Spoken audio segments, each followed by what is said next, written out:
Welcome to the Recover You podcast. I'm Kylene. And I'm Patrick. We are a couple in recovery from sex addiction and betrayal trauma.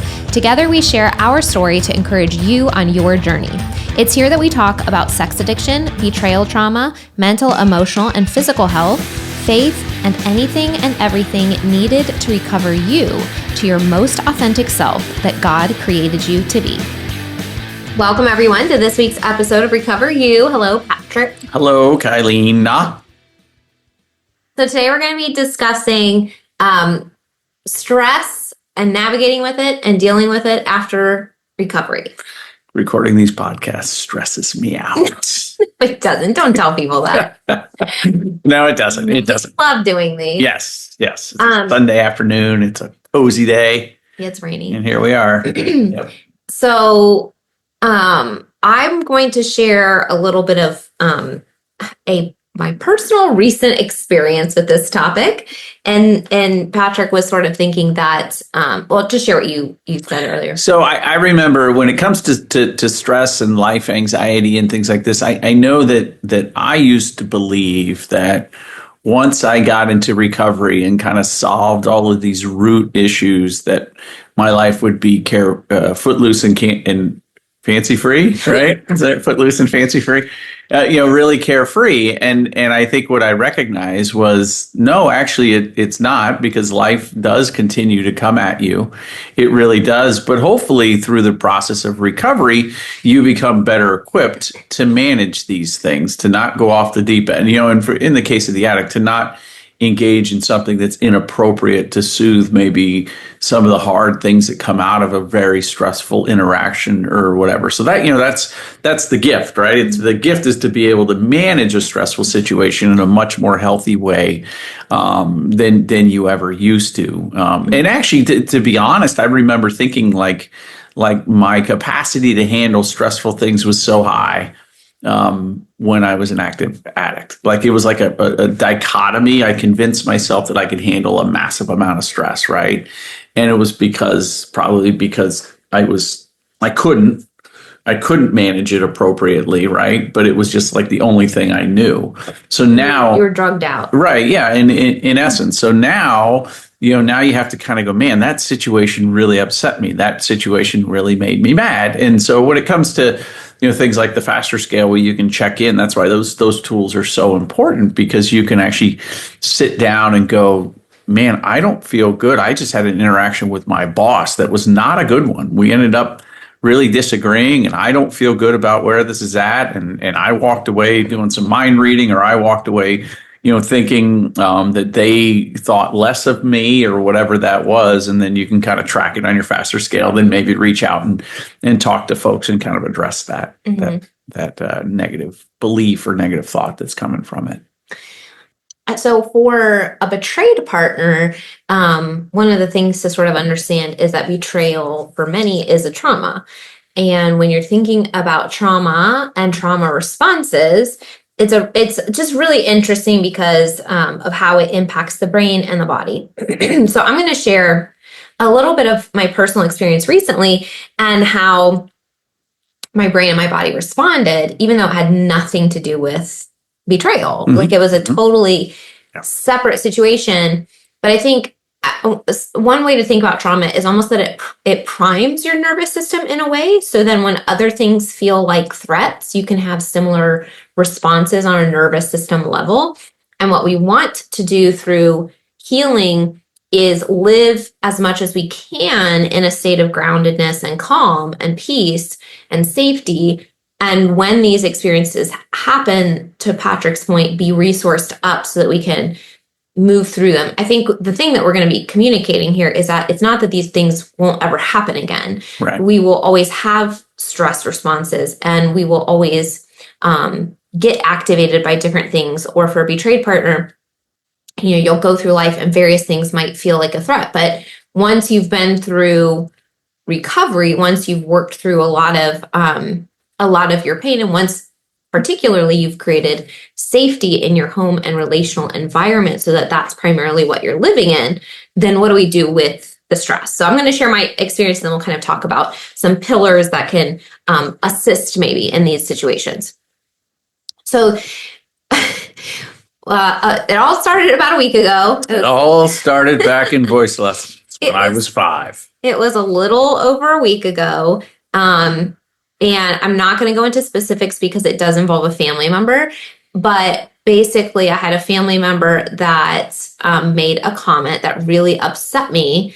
And it was a very, very unusual reaction that I had because I don't typically get really activated by this family member, and I don't really ever get that level of upset or hurt. And if I do get a little bothered by something they say, I can usually let it roll off. So if I even have an activated emotion, it's certainly not something that sticks around for me. But what happened was I got mad. I got angry about this. And angry in the sense that what was said really hurt my feelings. And so I was hurt primarily. And anger showed up. And we've talked about this on the podcast, how anger shows up as like a protective emotion. They were very, very, very entwined for me. The anger was trying to defend me and say, hey, you should speak up for yourself. While very much at the same time, I was feeling sad and hurt, and like my feelings were very, very hurt. And so I was really struggling with that because I don't feel angry at this person. And I don't really feel angry very frequently at all. This was a very unusual sensation for me. And then when I couldn't let it go, and it actually started like ruminating, like this went from a Saturday afternoon through Sunday morning, through the church service. And it was like I was getting madder. And that was just such a weird experience for me. And so really ultimately I decided at the time it needed to be resolved. And so with some conversations and some communication, thankfully it was able to be resolved and we were able to move through it and everything is fine. And we came to like a good place. And so all is well. But that was just a very, very, very unusual situation for me. The emotion felt incredibly uncomfortable. I was really irritated. And I didn't know what to do with it. I was like, what? And I just stewed. And I don't stew, So it just felt weird. And then, go ahead. Can I ask a question on that? Because I know when I have probably had the biggest drops in emotion, it's because, it's because the situation I was in versus what happened, there was such a big, huge divide. So a good example would have been like early on in our recovery process, if every night you're asking me questions and telling me how much I hurt you and all this stuff, well, you kind of get used to that, right? You get used to it. You go, okay, when I get home today, I'm going to put the dishes away, and then Kylene is going to have a lot of questions for me about this, and she's probably going to say how much it hurt her, and you're ready for it, right? You're ready for it. I'm not criticizing your reaction, but like you're ready for it, right? And then you get to a point and then everything's fine and you don't have those conversations for 6 months, 8 months, a year or whatever. So then we're all good. We're all lovey-dovey. And then you turn to me and you go, hey, your behavior really, really hurt my feelings. Well, now I'm not as ready, right? I'm not ready to do that. So then maybe my feelings dip down. So do you believe in that particular situation that it was the mismatch because I know how high you were relative to the situation? Well, so that's a little, without sharing the details, that's kind of hard to explain. Mm-hmm. But yes, I was very excited about something that's coming up. My emotions were very, very positive, like really high, very positive, very excited. And then this comment really felt like the rug was pulled out. So yes. So it was a letdown where it felt like it impeded the excitement. It shut all of that down, maybe even made it negative, so that it was very frustrating. So yeah, I do think that's a good point that had we had a conversation like that or a comment was made to me in any other situation where it didn't impact something that I was about to do and that I was very, very excited about, maybe I wouldn't have felt as angry or I felt as my feelings wouldn't have been as hurt by it. But yeah, that particular instance is like, I've been working really, really hard, preparing for something, prepping for something, visualizing, all this kind of stuff. And then it felt like that comment was not supportive. Right. And so it just, that definitely, you're right. I think that's something to note is when you are in a really positive place and then the fall it can feel much more dramatic. Yeah. Yeah. So that's definitely what happened. Then shortly after that, I started my period. So then that happened. Then a couple days after that, that just, if your serotonin drops, Mm-hmm. so your serotonin drops, so your mood is you can be fine, but you might feel things more deeply. And then right after that, my Facebook support group page for Recover You just disappears off of Facebook. And I get an email that says that, that some betrayal company, I won't name them because we're still kind of working this out, and I don't really want to throw them under the bus. I don't want to say at this point, but at this point, I don't think it was intentional in a way. It was kind of like, I would describe it as like they were having some issues. They started the ball rolling. The ball rolled really, really hard and fast. And actually you were. Yeah, I'm not sure they were completely aware of like what the outcome was going to be. So I'll walk through all that. Yeah, right. But basically, my Facebook page disappeared. I get this email that says another betrayal company reported my Facebook page for for trademark infringement.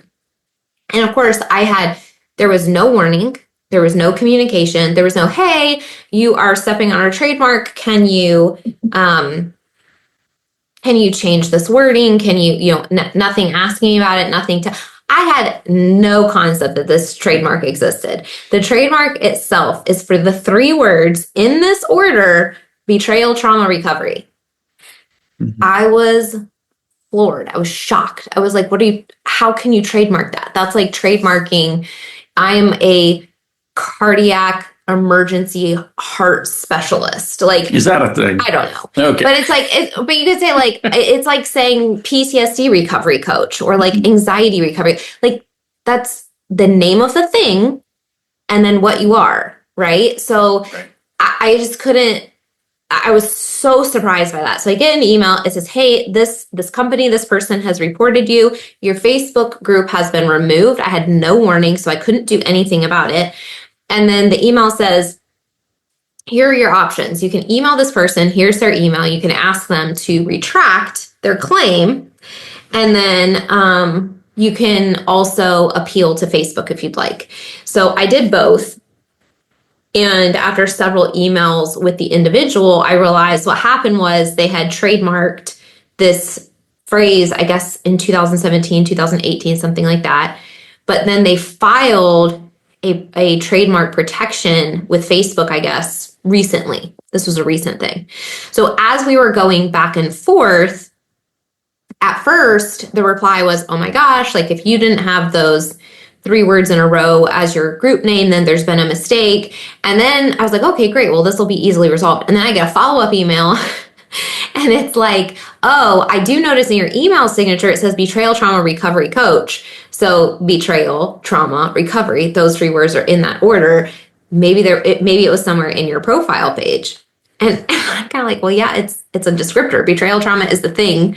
Recovery coach is what you are. Anyway, so I realized what had happened was I think what happened, because, nobody's told me, but I think what happened was in my cover photo for the group, it has the name of the group, it has, all that kind of stuff. And then underneath it has like my certification names and my, coaching titles or whatever. And in there it said betrayal, trauma, recovery coach. And I think they removed it for that.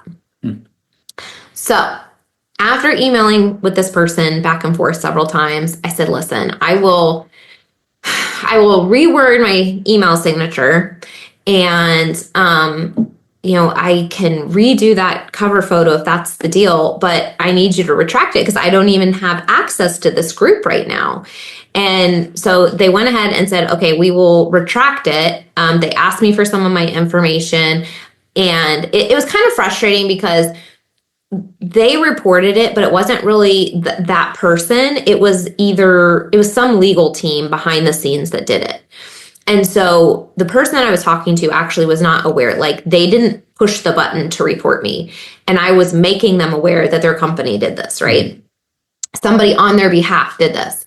And so there was a little bit of like, they reported it, but then when they were, saying, okay, I'll retract it. They had to ask me for information that they would have had, like the incident number, all this kind of stuff, right? Mm-hmm. So I had to like send them the link to retract, which would have been in an email that they would have got when they reported it, like all this kind of stuff, right? So the thing for me was kind of multi-level. It was, I don't make money from this group. It's not like this primary thing of running my coaching business or anything.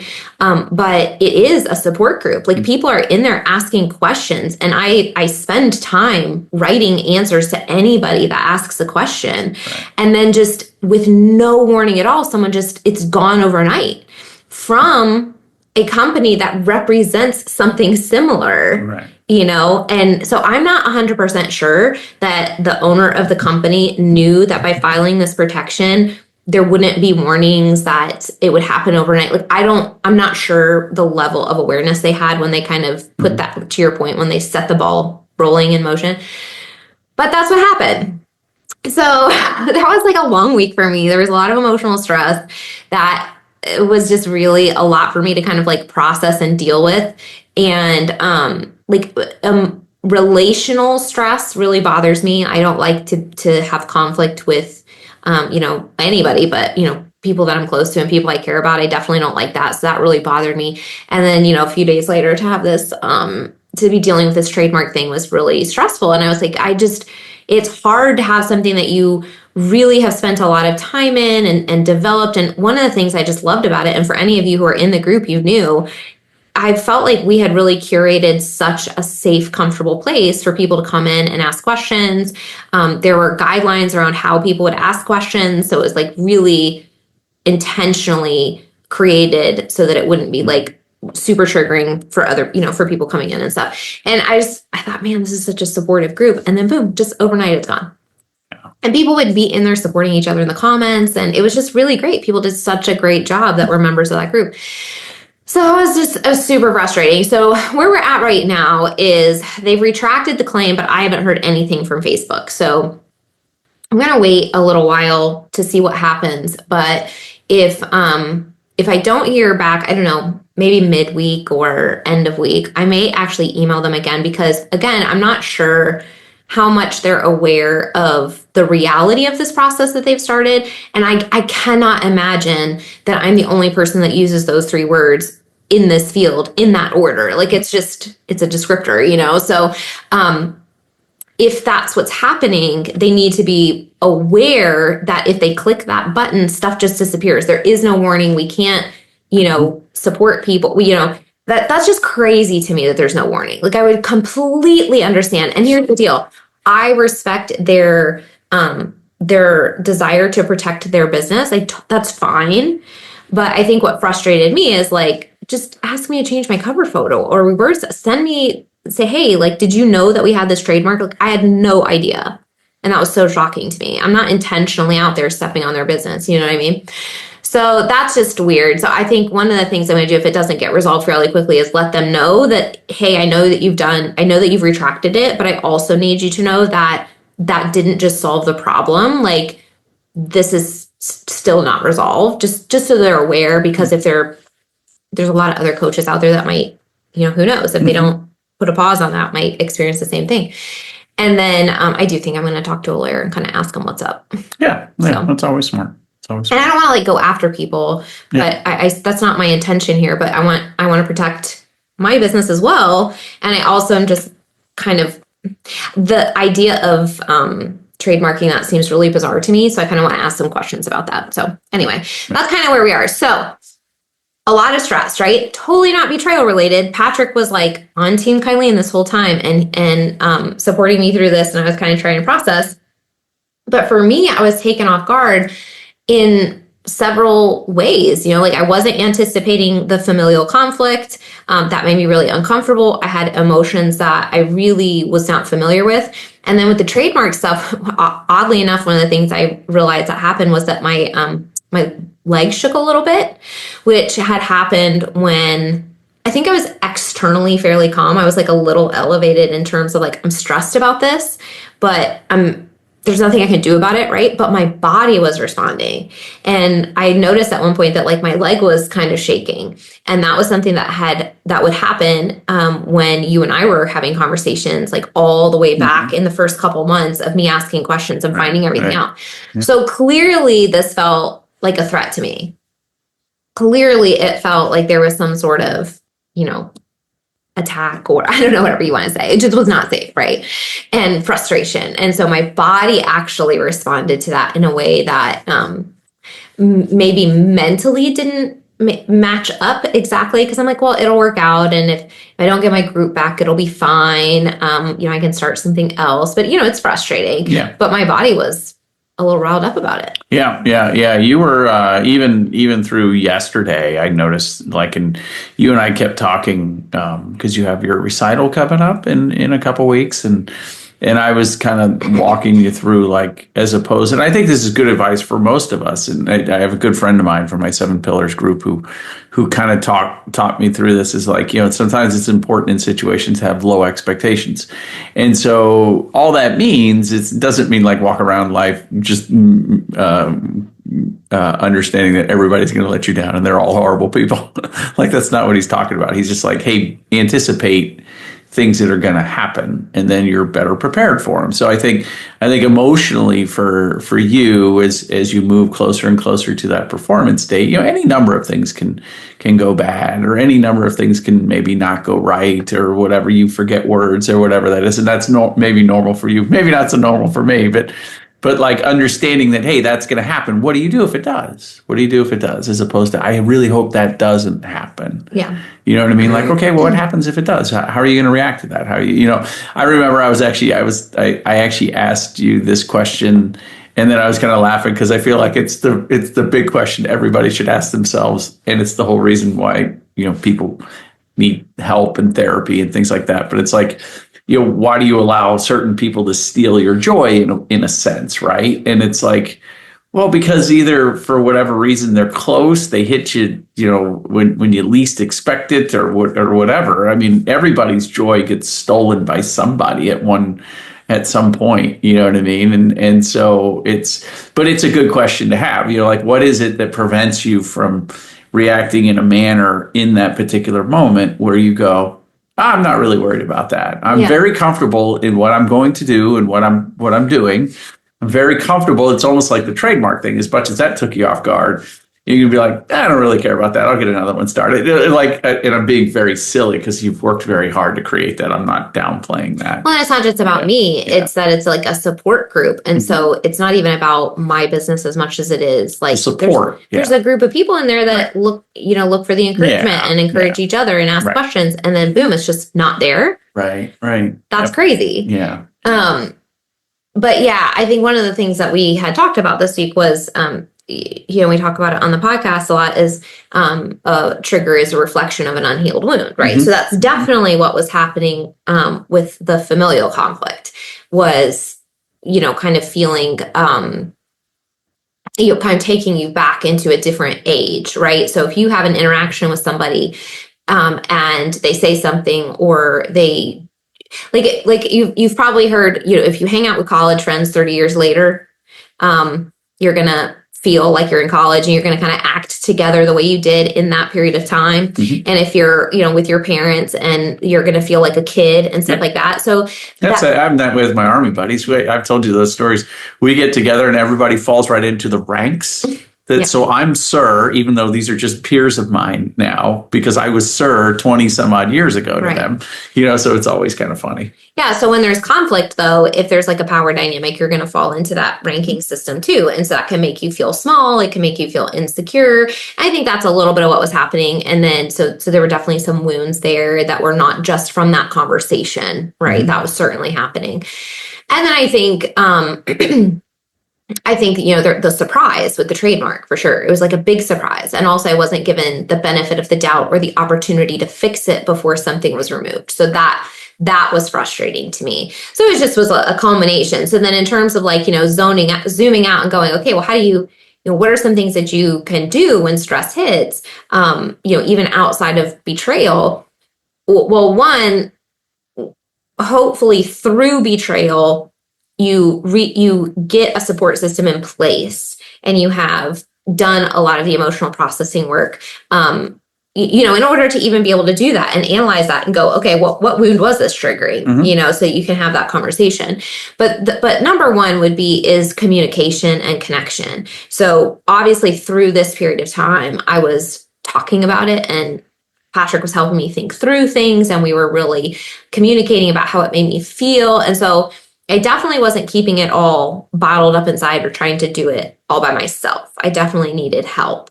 And thankfully now, usually in a betrayal situation, it might be somebody else. But in this particular situation, Patrick was the person that was able to kind of talk to me about all of this kind of happening in the same week.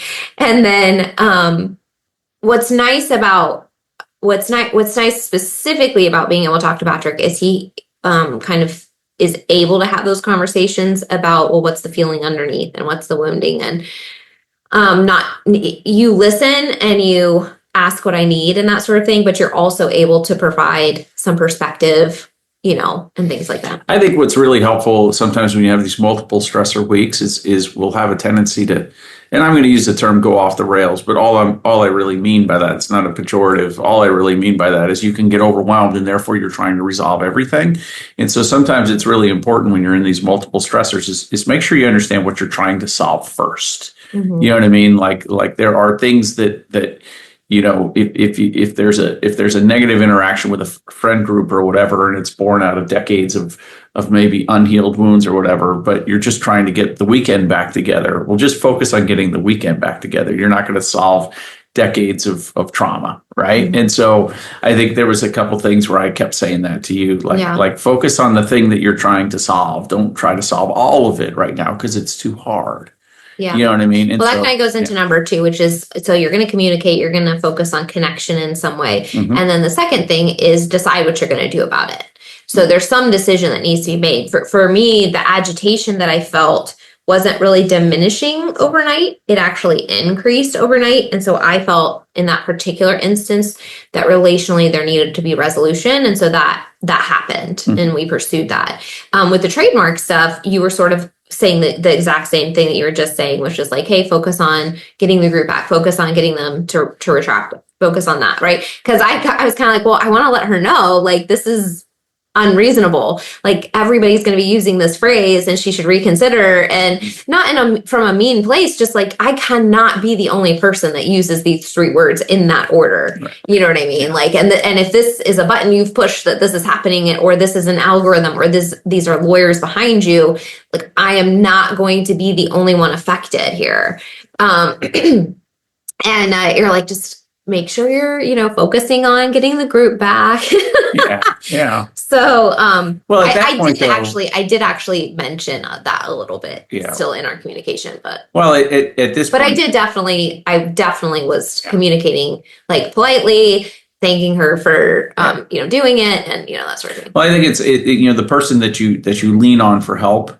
What you want them to be is supportive, because you do this for me, supportive and somewhat of a devil's advocate as well, because you have to, once we get, and I always say this, is once we get limbic, we've reduced the number of options that are available to us in a situation by an order of 1,000, right? So the point is you've limited your range of motion once you've become limbic. And so what you need somebody there that's not like, yeah, get them. It might be like, okay, listen, maybe we will go get them, but before we do that, let's think about this first. Let's think about that first. Yeah. So, I was able to I was essentially detached through both of the situations, and I could offer up, and it was nice because I wasn't in trouble. What was that? Yeah. That's right. Because I had a panic attack about mm-hmm. the familial stuff. And I did say to you, I was like, how does it feel that the panic attack is not about you? I know. I was like, yeah. So like, that's gotta feel good. Part of the it was interesting. Part of the process when you were resolving it, I was having cheese and crackers and reading my book. I was enjoying myself. It was not to take anything away, but my point, it was a reflection of what you just said. Like, this is not about me. Oh, yeah. You know what I mean? So, like, I'm here to support, but I can't help you in this particular moment right now. I wasn't doing that while I was having the panic. No, I wasn't like. Let's clarify. Yeah, I wasn't like, can you please pass the pub cheese while you have a panic attack? Okay. So you sort of introduced it without introducing it. So the number one is connection. Number two is, kind of deciding what sort of resolution it needs, if any. And then number three is self-care. So you were sort of talking about that when you were saying when you're upset, you're in your limbic. And when we need to make logical decisions, we want to be able to calm down and be in our parasympathetic and that sort of thing. And so I was just sort of thinking through like, well, what did I do this week? I talked to you and, I tried to get the resolution on both of the things that I could. And then, so support wise is, getting sleep. And there are some supplements that sometimes I'll take if I need a little assistance, kind of getting and staying to sleep, just some natural, vitamin combination kind of things. So I was taking those, some nights this week and, things like that. So it's like, make sure that you are prioritizing self-care, especially when there's more stress, right. Prioritizing sleep, prioritizing connection, getting, maybe canceling a couple things if you need to within your week, if there's some extra stuff, if you got really stressed and it was a surprise, and then you have some bonus activities the next week, but you need to rest that night or slow down a little bit to recover from it. Because honestly, like physiologically, that kind of a week is very stressful on your body. Very, very stressful. So when your emotions are really high, it stresses you out physically. Mm-hmm. And there's a possibility that you might be tired from that. Or depending on where you are in your recovery journey, you might have more or less resilience for that level of stress kind of hitting you at that time. And this was unusual that it was like a back to back to back kind of thing. But you think even just like physiologically, your period kind of depletes you physically. So then I had emotional depletion, then physical depletion, then emotional depletion, like back to back in 1 week. So that's a lot. So just, being gentle on yourself, hydrating, making sure you're eating food, all those kinds of things. And particularly if you are in the middle of your recovery journey, your nervous system may be more reactive or more sensitive or more heightened already. And so you may have less reserves already to deal with stress. So just being aware of that, I think as you navigate your recovery journey, how much resilience you feel like you do have, and then just being really, really gentle on yourself to bring in the extra nourishment when you need it, because there's a lot, I think, in society that's like, well, I can just handle this. I can handle this. I can handle this. And you push, or feel like you have to do things that you don't have to do, or you must accomplish a certain amount in order to be successful that day or to feel good about yourself. And then you get more tired because of the excessive pushing. And I would encourage you that outside of the necessary things to do in your schedule, pull back when you start to feel agitated. Just give yourself that space, because it will help you bounce back more quickly. Yeah. I went through a period in January, February, where I was really, really stressed out about something work-related. And what I found was the things that helped me were making sure I was exercising as best I could at the condition I was in my knee, with my knee. Being able to talk it through a little bit, because one of the problems I was having was I would wake up at 1 a.m. and I couldn't go back to sleep. And so while that would make me very tired the next night, if I hadn't exercised, I would have ended up like waking up again. And so like exercise can be a little bit of a double-edged sword in that, because it can further stress you out, or it can be the thing that, so like what Patrick is someone who wakes up with a set amount of energy. Right. So he generally needs to exercise. That actually helps him get through that set amount of energy every day and sleep really, really well. And it negatively impacts him if he doesn't. But that's not true for everyone. Right. And particularly a lot of women who think they should fit into that model can actually get more depleted by trying to do too much or the wrong kind of exercise on a daily basis. So that's kind of what you're saying.